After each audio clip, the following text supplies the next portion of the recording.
नमस्कार मंडळी, नवीन एका इंटरेस्टिंग व्हिडिओमध्ये सर्वांचं मनापासून स्वागत आहे. मित्रांनो, महाराष्ट्रातील संजय गांधी निराधार अनुदान योजनेच्या सर्व लाभार्थ्यांसाठी ही व्हिडिओ अतिशय महत्त्वाची आहे. मित्रांनो, या व्हिडिओमध्ये आपण 3 महत्त्वाच्या मुद्द्यांविषयी चर्चा करणार आहोत. त्यामध्ये संजय गांधी निराधार अनुदान योजनेचा जुलै महिन्याचा हप्ता लाभार्थ्यांच्या खात्यामध्ये कधी जमा होणार, तो जमा होण्यास एवढा उशीर का होत आहे, नेमकी अडचण काय, हा एक महत्त्वाचा मुद्दा आहे. त्याचबरोबर हयातीचा दाखला ऑनलाईन पद्धतीने काढलेला आहे, परंतु तहसीलदार कार्यालयामध्ये जमा करायचा किंवा जमा करून घेत नाही. बघा मी काय म्हणतो, जमा करून घेत नाहीत. काढलेला आहे मात्र जमा करून घेत नाहीत. मग जमा करून घेत नाहीत तर मग यांचे हप्ते वगैरे बंद होणार का?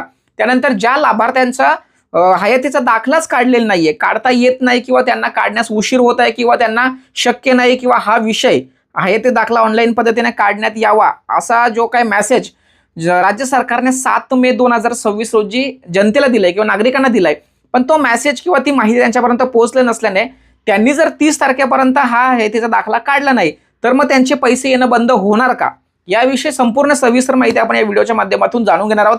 महत्त्वाचा मुद्दा आपला हयाती दाखला संदर्भात पहिला विषय घेऊया.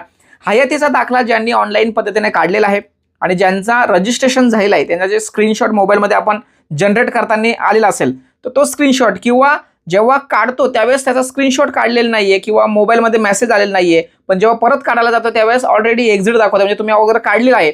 अशा सर्व लाभार्थ्यांनी हयाती दाखला ऑनलाईन पद्धतीने काढलेला आहे हे सिद्ध होतंय. पण तो तहसीलदार कार्यालयामध्ये जमा करायचा का? तर काही तहसीलदार कार्यालयामध्ये जमा करून घेतात, काही तहसीलदार कार्यालयामध्ये जमा करून घेत नाहीत. त्यामुळे टेन्शन घ्यायची गरज नाहीये. तुम्ही हयाती दाखला ऑनलाईन पद्धतीने काढला, तुम्हाला श्युरिटी आहे, बस सोडून द्यायचा विषय. ऑटोमॅटिक ते त्यांच्या डेस्कला जाणार आणि हप्त्याविषयी किंवा पेन्शनविषयी काही कोणत्या प्रकारची अडचण निर्माण होणार नाही. ओके.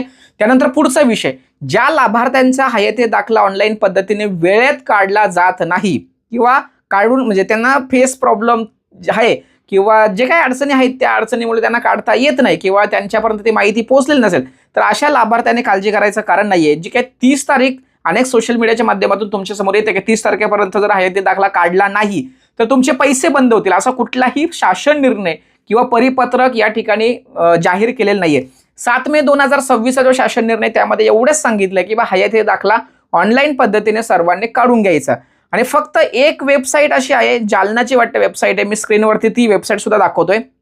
तर त्या वेबसाईटमध्ये फक्त 31 डिसेंबर मेन्शन केलंय, म्हणजे सुरुवातीची तारीख काय सांगितले 7 मे 2026 आणि शेवटची तारीख ही 30 डिसेंबर काय सांगितले 31 का 30 डिसेंबर 2026 रोजी इथपर्यंत तुम्हाला हयाती दाखला काढण्यासंदर्भात प्रोसेस करायची किंवा ती प्रक्रिया राबवायची.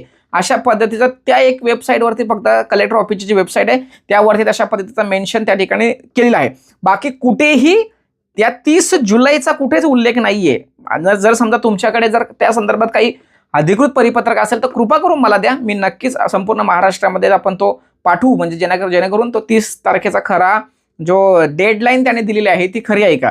पण आतापर्यंत माझ्या माहितीप्रमाणे कुठेही परिपत्रक नाही आलं, शासन निर्णय नाहीये, त्यामुळे काळजी करायचं नाहीये.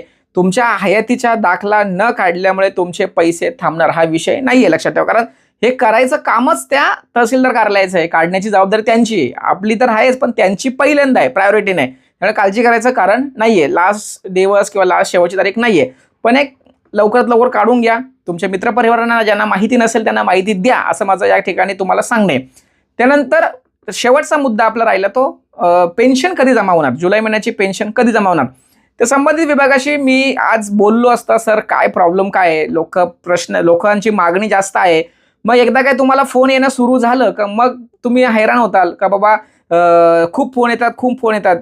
कसं तरी आम्ही सर्व निराधार बांधवांना सांगत असतो की बा थांबा, काळजी करू नका, आज उद्या येतील. तर नेमकं काय विषय, तर त्यांच्याकडून असं उत्तर मिळालं की सर बाकी सगळं रेडी आहे, फक्त टेक्निकल प्रॉब्लेम आहे, साईटचे इश्यू खूप आहेत, जी जुनी वेबसाईट ती बंद केली आहे, नवीन वेबसाईटमध्ये तुम्हाला स्टेटस वगैरे चेक करण्याचे कामं, हे सगळ्या गोष्टीमुळे आम्हाला सुद्धा निर्णय घेता येत नाही. या सर्व तांत्रिक अडचणीमुळे हे सगळं काही थांबलेलं आहे. पण जर समजा सरकारकडून किंवा विभागाकडून जर आम्हाला होकार आला की बाबा डिस्ट्रीब्यूट करा तर आम्ही लगेच करू. बाकी आमच्या बॅकएंडला जे काही करायचं काम आहेत, याद्या वगैरे मंजूर बिल वगैरे, हे सगळ्या काही गोष्टी आहेत.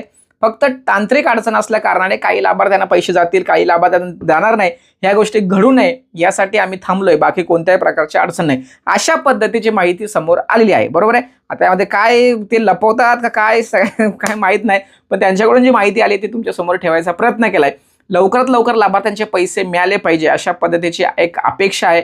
कारण ते पैसे त्यांच्यासाठी खूप महत्त्वाचे आहेत. लाभार्थ्यांच्या माध्यमातून दिवसभर 2-3 महत्त्वाच्या मुद्द्यांवरती नेहमी प्रश्न येत होते की बाबा हयाती दाखला आम्ही काढलेला नाही, मग आम्हाला हप्ता येणार का वगैरे सगळ्या गोष्टी, किंवा कधी पेन्शन जमा होणार. याविषयी जे काही माहिती आली ती तो तुमच्या समोर ठेवलेली आहे. सदर व्हिडिओ सर्वांना शेअर करा. भेटूया पुढील व्हिडिओसह. तोपर्यंत धन्यवाद. जय हिंद, जय महाराष्ट्र.